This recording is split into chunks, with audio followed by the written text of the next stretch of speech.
ಅಗರ್ ಕಿಸಿನೆ ಮಾ ಕಾ ದೂದ್ ಪಿಯಾ ಹೈ ತೋ ಯಹಾ ಆಕೆ ತಿರಂಗ ಲಹರಾವು ಅಂತ ಭಯೋತ್ಪಾದಕರು ಚಾಲೆಂಜ್ ಹಾಕ್ತಿದ್ರು. ಯಾರಾದ್ರೂ ತಾಯಿಯ ಎದೆ ಹಾಲು ಕುಡಿದವರಿದ್ರೆ ಇಲ್ಲಿ ಬಂದು ತ್ರಿವರ್ಣ ಧ್ವಜ ಹಾರಿಸಿ ಅಂತ ಭಯೋತ್ಪಾದಕರು ಹೇಳ್ತಿದ್ರಲ್ಲ. ಆ ಕಾಶ್ಮೀರದ ಲಾಲ್ ಚೌಕ್, ಆ ಕಾಶ್ಮೀರದ ಶ್ರೀನಗರದ ಪ್ರಭಾತ ಪೇರಿಯ ದೃಶ್ಯಗಳನ್ನ ನೀವು ನೋಡ್ತಾ ಇದ್ದೀರಿ. ತೀರ್ಮಾನ ಆಗೋಗಿದೆ ರೀ, ಈ ದೇಶದಲ್ಲಿ ಯಾರು ತಾಯಿ ಎದೆ ಹಾಲು ಕುಡಿದಿದ್ದಾರೆ, ಯಾರು ಮೇಕೆ ಹಾಲು ಕುಡಿದು ದೊಡ್ಡವರಾಗಿದ್ದಾರೆ ಅನ್ನೋ ತೀರ್ಮಾನ ಆಗ್ಬಿಟ್ಟಿದೆ ಈ ದೇಶ. ಕಾಶ್ಮೀರದ ಲಾಲ್ ಚೌಕ್ ಏನಿರ್ತಿತ್ತು ಅಲ್ಲಿ? ಭಾರತ ವಿರೋಧಿ ಘೋಷಣೆಗಳು.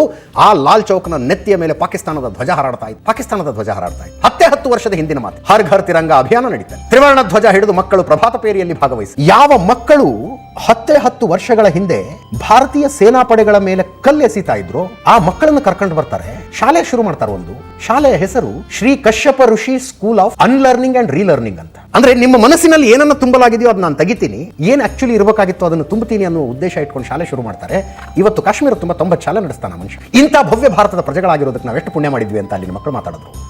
ಆ ಎಲ್ಲ ಮಕ್ಕಳು ಯಾರು? ಭಾರತ ವಿರೋಧಿ ಘೋಷಣೆಗಳನ್ನು ಕೂಗುತ್ತಾ ಇದ್ದವರು, ಪೋಸ್ಟರ್ಗಳನ್ನು ಅಂಟಿಸ್ತಾ ಇದ್ದವರು, ಭಾರತೀಯ ಸೈನಿಕರ ಕಂಡ್ರೆ ಚೀತು ಅಂತ ಇದ್ದವರು, ಪ್ರವಾಸಕ್ಕೆ ಅಂತ ಕಾಶ್ಮೀರಕ್ಕೆ ಹೋದ ಭಾರತೀಯರನ್ನ ಅವರನ್ನು ಕೂಡ ಆಪ್ ಹಿಂದೂಸ್ತಾನಿ ಹೋ ಅಂತ ಇದ್ದಂಥ ಮಕ್ಕಳು. ಇಸ್ಲಾಮಿಕ್ ಭಯೋತ್ಪಾದನೆ ಅಂತ ಬಂದಾಗ ಅದನ್ನು ಎದುರಿಸಿದ್ದು ಹೆಂಗೆ ಅಂತ ನೋಡಿದ್ರೆ ಏನು ಇಡೀ ಪ್ರಪಂಚ ತುಂಬ ಏನು ನೋಡ್ತೀವಿ ನಾವು? ಒಂದು ಅವ್ರನ್ನ ಗುಂಡು ಹೊಡೆದು ಕೊಂದ್ರು ಅಥವಾ ಜೈಲಿನಲ್ಲಿಟ್ಟು, ಗುಂಡು ಹೊಡೆದು ಕೊಂದ್ರು ಜೈಲಿನಲ್ಲಿಟ್ಟು. 10 ವರ್ಷಗಳ ಹಿಂದೆ ಇದನ್ನು ಕಲ್ಪನೆ ಸಹಿತ ಮಾಡ್ಕೊಳ್ಳೋದಕ್ಕಾಗ್ತಿರ್ಲಿಲ್ಲ ರೀ, ಕಲ್ಪನೆ ಸಹಿತ ಮಾಡ್ಕೊಳ್ಳೋಕ್ಕಾಗ್ತದೆ. ಒಂದು ದೇಶವಾಗಿ ನಾವು ಏನು ಸಾಧಿಸಬಹುದು, ಇದನ್ನು ಸಾಧಿಸಬಲ್ಲೆವು ನಾವು. ಭಯೋತ್ಪಾದಕರಾಗಿದ್ದವರು ಎಷ್ಟು ಭಯೋತ್ಪಾದಕರಾಗಿದ್ರು ಅಂದರೆ, ಅವರು ಬಾರ್ಡರ್ ಕ್ರಾಸ್ ಮಾಡಿ ಪಾಕಿಸ್ತಾನಕ್ಕೆ ಹೋಗಿ, ಅಫ್ಘಾನಿಸ್ತಾನದ ತನಕ ಹೋಗಿ ವೆಪನ್ ಟ್ರೈನಿಂಗ್ ತಗೊಂಡು ವಾಪಸ್ ಕಾಶ್ಮೀರಕ್ಕೆ ಬಂದು ಕಾಶ್ಮೀರದಲ್ಲಿ ವಿಧ್ವಂಸಕ ಕೃತ್ಯಗಳನ್ನು ಮಾಡ್ತೀವಿ ಅನ್ನುವಷ್ಟರ ಮಟ್ಟಿಗೆ ತಯಾರಾಗಿದ್ದವರು ಆಯುಧಗಳನ್ನಿಟ್ಟು ಭಾರತೀಯ ಸೇನೆಯ ಜೊತೆ ನಿಂತರು, ಭಾರತೀಯ ಸೇನೆಯನ್ನು ಸೇರಿಕೊಂಡರು. ಇದುವರೆಗೂ ಸಾಗಿದ ದಾರಿಯಲ್ಲಿ ಇಂಥ ದೃಶ್ಯಗಳು ಕಾಣಿಸ್ತಾ ಇದ್ದಾವೆ. ಹೆಮ್ಮೆ ಪಡೋದಕ್ಕೆ ಇದಕ್ಕಿಂತ ಏನು ಬೇಕ್ರಿ?